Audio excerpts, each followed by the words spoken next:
1,000 ways that won't work. And if you implement that statement, like that state of mind in every single fuck up in your private life, personal life, business, or whatever, then you learn that it's just a lesson learned and that, as Einstein said, failure is just success in progress. And my favorite, Oprah Winfrey, when she said failure is a great teacher, and if you're open to it, every mistake has a lesson to offer. So the only background of the fuck-ups is just to be open to it, understand it, like hug it, and make step-by-step why it happened, so the next time it's going to be better. So in the future conversation and discussion, I think I'm going to talk more about the civic tech tools that I fucked up. Great, thank you. And we are going to put the lens of looking at the failure as a mark of progress, basically, in our field. Thank you. You're welcome. Can we have the next slide, please? Can I have the one? Sure. Hello? Yeah, can you hear me? Yeah, so I prefer to stand. The slide is probably coming. Can we have the next slide? I was invited here because I did a research piece for TechSoup Europe about civic tech failures. And basically I want to talk a little bit about what I found and what I found based on my previous research. So my biggest lesson from that piece of research for TechSoup was that most civic tech failures are not due to funding, lack of funding, or lack of technical skills or failures with technology, but it can be boiled down to the human element. So basically my statement today is to think civic tech and to think co-production with the citizens, with civil society partners, and with the government officials.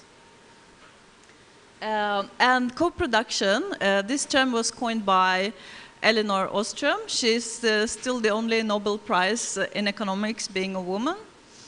And basically she said to have successful co-production, you need to have commitment, complementarity, and incentives.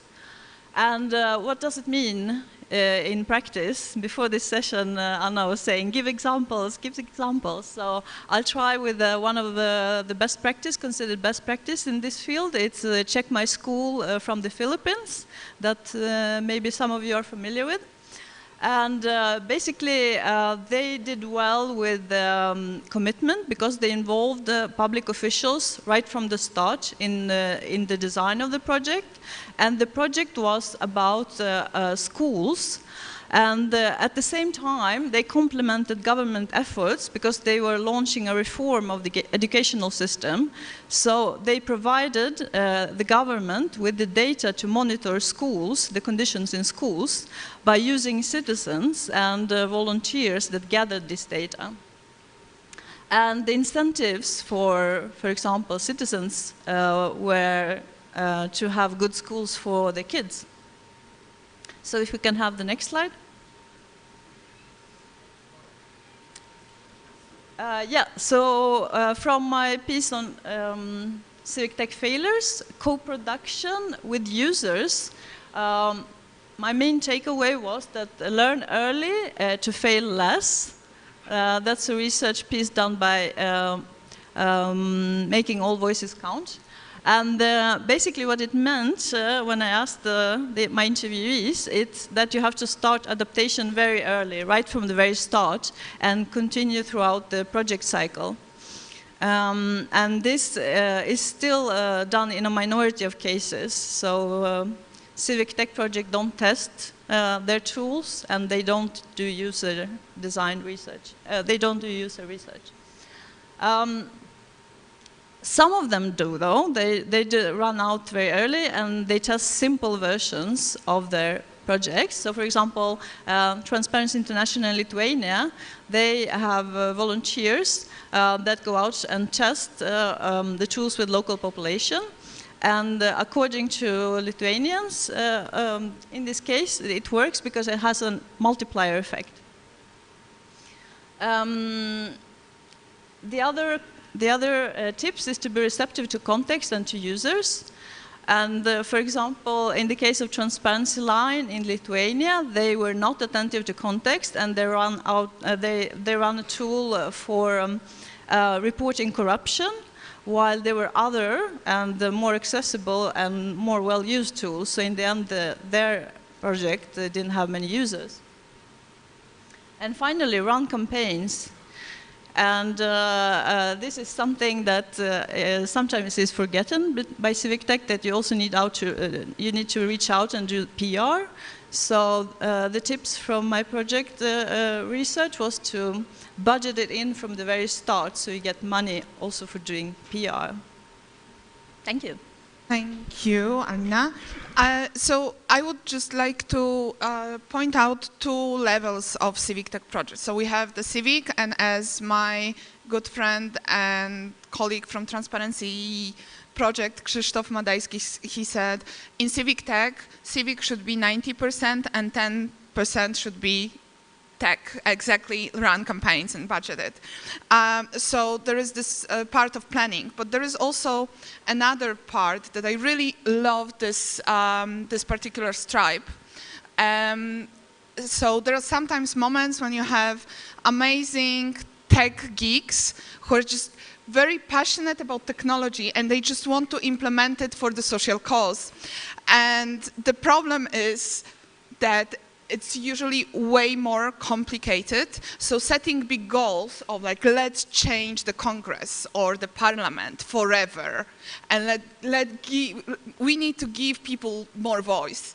It's a very broad goal, and we might end up with this. I've seen projects like that. There are post-mortems about projects like that, a lot of them.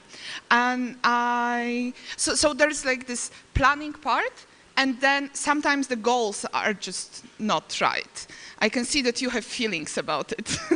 I do. Well, the thing is that most of the NGOs and people who are working with civic society, I mean, most of them use many kind of civic tech tools and the platforms and stuff. And this is just one example that Coalition for Lupum actually did. We figured out one amazing platform. It was actually advocacy online tool. So what was the point? We had recommendations for improving technical improvement of electoral law. And it was on our website, on that platform. So you had like 10 up to 15 recommendations, people could read it, and in only 3 clicks on their PC, they could send it directly to the parliamentarians in state parliament and members of Central Election Commission. So it was very easy to use. The goal of it is to make a pressure on them so they implement that in a process and also implement it in electoral law. So we were very happy about it. It was so great and everything. The goal was to make a big pressure, to have a big number of people who are sending recommendations. And what happened? We had only 350 people, not unique users actually. We had 350 recommendations sent. So one person can send more recommendations. So I would say that in one way can be a lesson learned. What happened? I think that we maybe didn't make a good match with the tech tool that we used with the target group. Why? Because let's think about the computer literacy in Bosnia and Herzegovina. We have more than 30% of people who are illiterate, computer illiterate. But if you think about those who are literate, those are young people who are not interested into the politics. So it was, sorry. I always use my hands too much. So yeah, it was not the perfect match for it. Maybe if you would put the envelope in the newspapers, people would be happy to pay the bills and just to put the recommendation and send it to the parliament. But in the other hand, that's a lesson learned to think more about the tech tool and the target group in a way of computer literacy.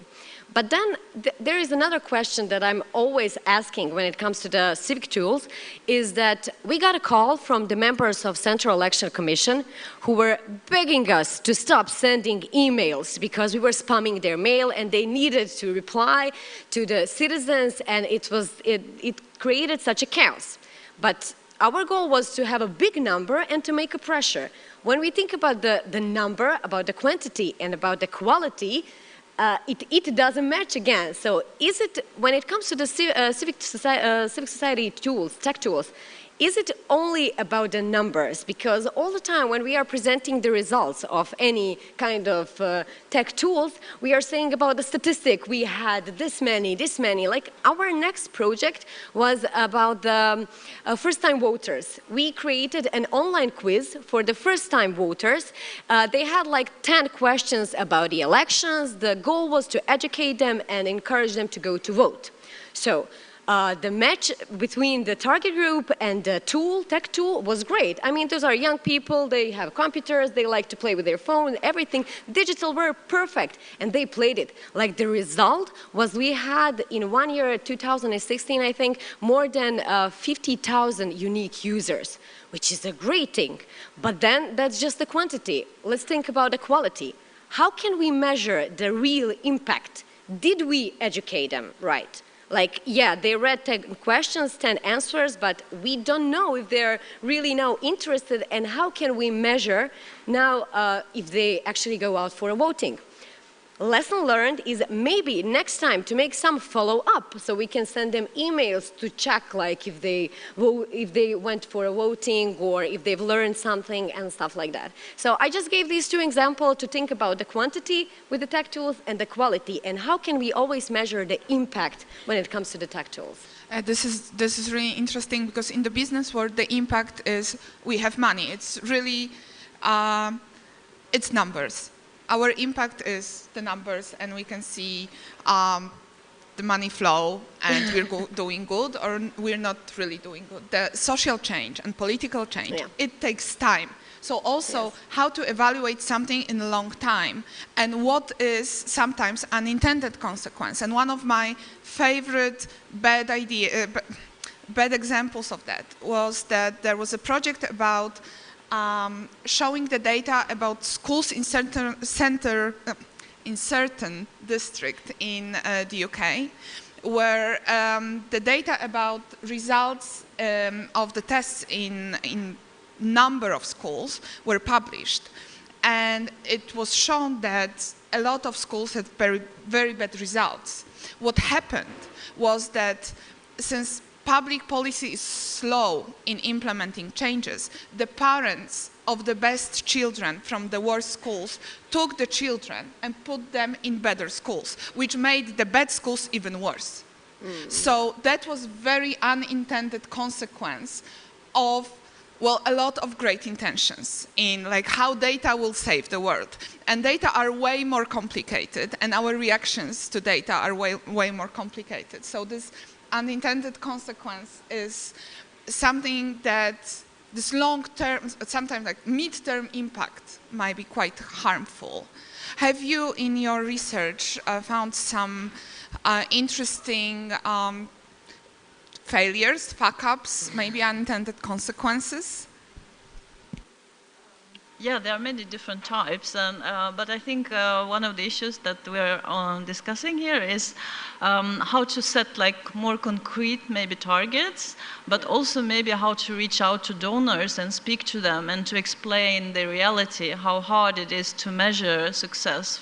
Because some of the interviews I had during this Civic failures piece, they were saying that it's difficult from the start to know exactly how much human resource, how much financial resource. So while donors, they expect strict deadlines and strict measurements and strict budgets. So maybe it's already being done, but maybe we have to do it more to speak to donors and to tell us about the realities behind the numbers. And I agree. So Scrum and Agile is right now the buzzword in IT product development. And the reality of budgeting in an NGO is definitely so far away of anything that is Agile. So when I was working as a capacity builder in innovation sector, so we were teaching about something that was interesting and new for the given moment, let's say 2013, so people could apply for projects to different donors in 2013, and often the results of those of submissions were published 6 months later, and they needed to plan for the year ahead, and then half a year later, they could start the project with technology that was already a bit outdated, and they needed to submit the results that they were planning. So this kind of makes innovation impossible and iteration impossible, because also the projects that Civic Tech is relying on, the budgets, they're really bureaucratic. So we promise results before we can test stuff. Very few donors give money for, let's have a testing phase and see what will happen. Let's see how people will react. Let's see with our users. So this part is kind of not aligned, I would say. Those lines are not coming together. This is one of the issues I can see, definitely. Yeah, also what I heard from my interviewees, they were saying that it's difficult to get follow-up money. So you get money for the pilot project, and maybe it goes well, maybe it goes less well, but they learn something from their fuck-ups. But then at the next stage, the donor is not as interested, because there is something new, a new buzzword like blockchain or artificial intelligence or something else. So it's not as sexy to follow up and give money to an existing project. Very much agree. This is like the buzzwords, like from open data, then there was like AI and blockchain. That's definitely the holy triangle of technology right now. And crowds in general, platforms as well. I mean, Alina wrote the good statement here: develop smaller, simpler tools and test them, experiment. But also, we know that, as you said, like you have to have money for it and stuff like that. But I think these fucked up tools are actually our experiments. I know it costs money. I know the donors will not understand it all the time, but we also have to think about all these things that fucked up, that we learn something from it, and then think more about the realistic results. I think that we have to even explain to the donors and to everyone to be so realistic, and I'm always trying to point out this computer literacy, that we have to understand it, especially when it comes to the Bosnia and some similar countries. Of course, it's not the same if you place some tech tool, civic tech tool in France or in some other countries, but undeveloped countries and something like that, it's not the same result as we always expect. Okay, so I can, because there is also this part of, you started your presentation telling that you fell down on stage. Yeah. So I can tell you how I fell down when doing Civic Tech, and it was kind of, and it was funny. Like, that was the moment when I was sitting with my friends in different computers, all remotely working, and we had just fun while cleaning fake emails from voting on an app contest, because we didn't think it will happen to us, that somebody will create tons of fake emails in order to cast votes for certain apps. So I learned a lot about not machine cleaning of the emails, because we really checked every single one. And it was because we also planned it kind of stupidly to publish the results of voting at midnight, because Cinderella style, apparently. So we needed to finish it by midnight. So we had a beer, and we had a lot of laughs, because it was completely unplanned. Nobody could tell us, because we also wouldn't believe that for $3,000 somebody would have such a mechanism. We was like, but who cares? And then we ended up to keep our integrity as organizers, we're just clicking and checking and clicking and checking, and nobody could make it automatically because there was no time for that. So there is also this kind of funny part of not being technical enough, or not believing people will be technical enough to interfere with that, because Civic Tech also has this impact part when there are different political forces. So there is the space for questions, funny possible stories, or really sad stories. If somebody wants to contribute, we are happy to have the discussion with you. Anybody? No. This audience is really silent. Yeah. What happened? Okay, so I have a question. I have a question then for you. I just need to. Oh, you see? You don't need high heels to fail. Yeah, I don't. Exactly, I don't need high heels, that's why. So who had implemented a Civic Tech project and feels like there was a failure in the process, or it was a failure. Like, anybody wants to say, or like just raise your hands, or like say, Okay. Okay, I see at least one very brave person. For some reason, is also a woman. We have three women on stage, and one more admitting to the failures. Who had like those kind of hiccups in production? I see already one. I saw 4. Wow, fantastic. Maybe because like I have the Yeah. light just in front of my eyes. Okay, and who had kind of, we made the product, the budget is finished, and we can't do anything further? Okay. So my question, that's actually quite funny, and we talked about it a bit, like how difficult it is to admit this, because this is public, sometimes it's public money, Yeah. sometimes it's private money, and people will really look, okay, so you're admitting that something went wrong, why should I give you money again? That's the danger. How do you approach it in the fuck-up nights? But the same thing as it was written on the slide. Like, even you can use this strategy, let's say it like that, to the donors. Like, okay, I did fucked it up just a bit, but there is always a but. But you can always say, like, you see, I have a new idea to work on this because this was not the best one. I mean, every Civic Tech tool has some results. It's not completely a disaster. It can be, let's say. But when you talk to the donors, you can always present it in a way that it was an experiment and it was a Civic Tech tool to get to the point, right, that one that you wanted to achieve, right to the lesson learned. It's also about the communication skills, but trust me, it works. Like, I saw it many times with our speakers who were talking about their failures and how they presented to their bosses and stuff like that. The one guy who was a businessman, he was working in IT as well, and he did like some program. I'm not really sure what it was about, but it was some program, and the goal was like 10,000 people. To reach 10,000 people, he reached like 100, something like complete disaster. But when he get to his boss, he said like, look, I reached like 100 people, but the thing is that we learned now that we have to work on another solution, that we will educate rest of them how to use these tech tools. And the guy was like, wow.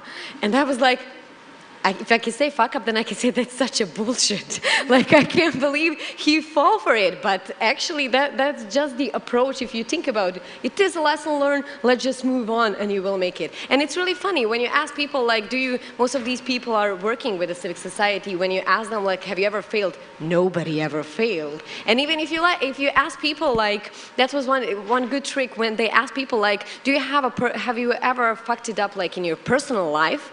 Or in business or whatever, we had only 3 or 4 hands. And then the guy said, okay, because if you say that you have never fucked up, that means that you never tried or you set your goals too low. And then people were embarrassed, not about their fuck-ups, they were embarrassed because it was so true. But at the end, it is not easy to talk in front of the people, to fall in front of the people, forget the names, and yeah, you are embarrassed about it, but lesson learned. Yeah, I would say this donor-driven funding is really impacting our shame. Like, sometimes it's guilt because, like, hey, this is public money, or like somebody else's money, and I feel guilty that we took it and it didn't work. And then sometimes it's just shame that most of people I know in Civic Tech are brilliant, are seriously one of the best people I know. Passionate, intelligent, smart, like all the brightest people, really funny as well, until it comes to talking about failures. Then we're like, no, never, it never happens to us. And then we go for a beer, and it's all the laughters about all the fuck-ups that we had. So there is like this public image and non-public image. That's why I prefer going for a beer than having a conference, maybe besides point. But there is a lack of truth somehow and authenticity, and then maybe our expectations are just too high. It is. Yeah, I mean, this is a good place to have a beer at the same time as you have a conference. But maybe also, yeah, going back to one of the tips from my interviewees, they were saying go for simple stuff. So maybe you don't need that much money to do a pilot that you learn from, and then you can ask for more money. So most of the civic tech projects that I interview, they have very small budget and they achieve a huge amount of things, tools. So I think they are doing pretty well. And so if you can fuck up with small amounts, you learn something and then you go for something more substantial. How about impact? Was this, what are the approaches to measure the long-term impact that you say can prevent us from long-term failures? Yeah, for one thing, it's very difficult to measure impact. So there are methodologies, but it's really, really difficult. Another thing is that many times projects don't have clear impact goals. Yeah. So they tend to be very broad, like to get people more interested in politics or to make them, participate more in elections. So maybe like thinking about how to set goals and how to be more concrete and what is achievable. Maybe also by consulting users, consulting public officials that will need to give you the data or will need to follow up on your project. Yeah. I was also wanted to mention that we always have to take, when we're placing some civic tech tool, that we have to think about the fact that who are we doing it for, and is it to make them to use it, or for us just to, I don't know, if we did something in a project and we have to have that online platform, because we do have so many, but there is always that question, how can you measure the impact, and do you really need it? Like that's also a question. Do you really need it in that way in a tech tool?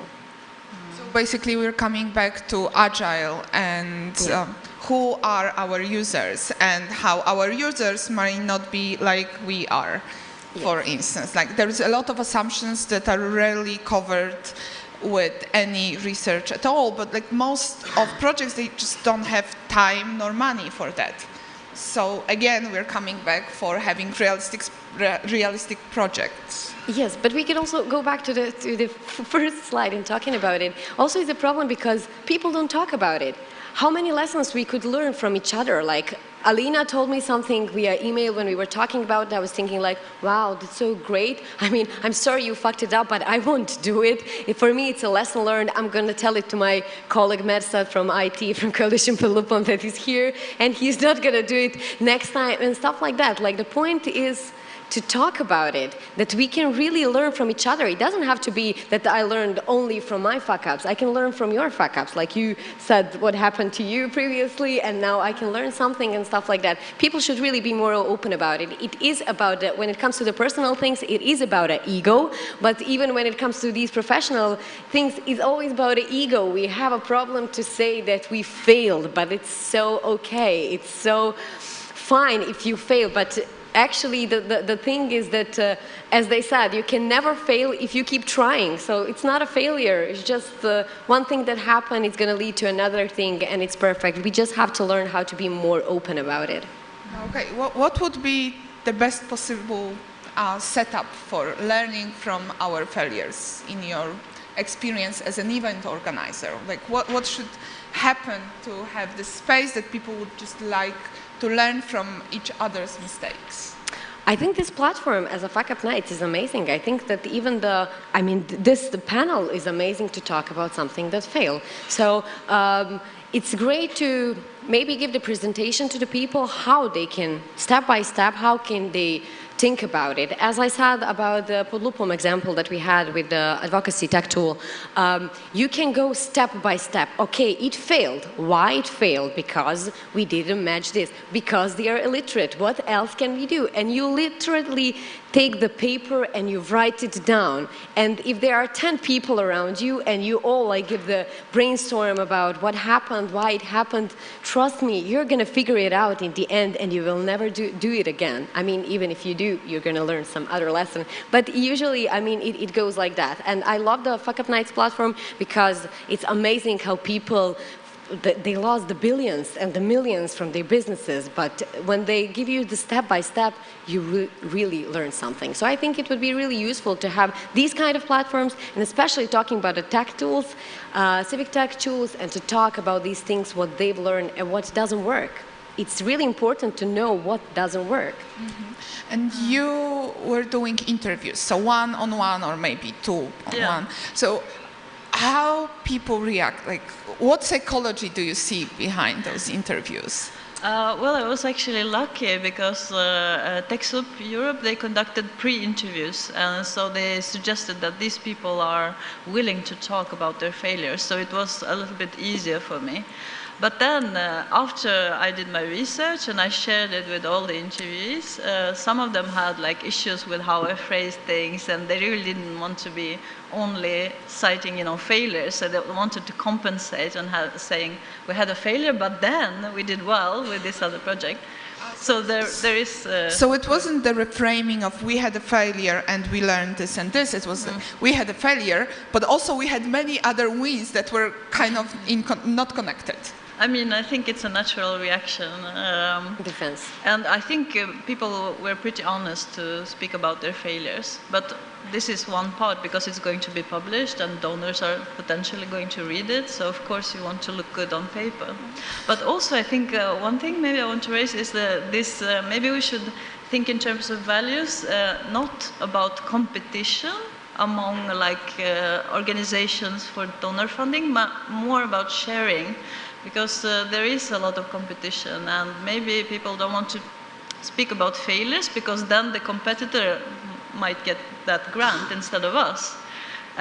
So maybe we should also, like civil society, should think about sharing things instead of following. Or, like, in this competition, to shift the paradigm of what is the meaning of failure. It's like, we tried a lot, and now we know the most of everybody. So that makes us the first in the competition if we can't change the whole culture from competitive to collaborative. Any last words? I'm going to ask you to be the speaker at the Fuck Up Night because I like the point that you made at the end. I don't know what else to say except the fact that it's just, and I keep telling that all the time, I'm even boring to myself, but just think about it, like lower your ego, realize that it's so okay to fuck something up, to fail, and it's just a success in progress. Yeah, I think instead of competing, share and learn from each other. I think this is a good summary. So as the last word, there's like this, so first of all, Alina's article or the result of the research is available online on the transparencee.org website. We can definitely find information about Fuck Up Nights online as well. Of course, you can find us on the Facebook, FV, because of the Facebook, FVCK Up Nights. And you can also find Podlupom at www.podlupom.org. So you can come back to that, and there is some more research about civic tech and failures and fuck-ups. Not much, obviously, because, again, we're competitive, and it's just we're still catching up with the business world. But to finish, I would also like to say that there is this new psychological approach to being vulnerable, like to show sensitivity, because we have it as humans, we have it as civic tech activists, we have it as civic activists. So there is many resources that we can fight our ego with. So, because it's easy to say, fight your ego, like be more sensitive, show yourself, be more open, blah, blah, blah. But like there is a lot online to kind of work on ourselves. Brené Brown is one of the biggest names right now if somebody wants to start something, and she speaks about courage. And I guess we as the movement, like the civic movement and people using technology for change, we need a lot of courage. And apparently from research, 8 years of research or more, everybody is saying that we need to be more sensitive and vulnerable, which means we need to speak about our fuck-ups. Thank you so much. Thank Nina, you. Alina. Thank you. Thank you.